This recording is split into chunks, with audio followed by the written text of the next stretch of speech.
Hey everyone, welcome back to the channel. Today, we're diving into something super practical. How to activate your Chase credit card directly on the app in 2025. Whether you're a new cardholder or just upgrading, this process is quick, secure, and hassle-free.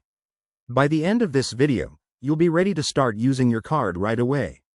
Let's jump in. First things first, make sure you have the latest version of the Chase mobile app installed on your smartphone.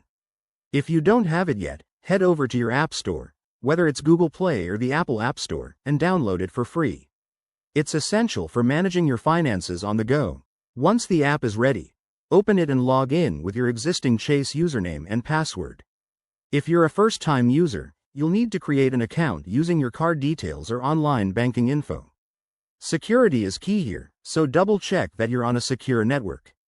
Now, navigate to the main dashboard. Look for the Activate Card option. It's usually prominent in the menu or under your account settings. In 2025, Chase has made this even easier with updated interfaces, so it should be straightforward. Select your new credit card from the list if you have multiple cards linked. Then, follow the on-screen prompts to enter any required information, like your card number, expiration date, or a verification code sent to your phone.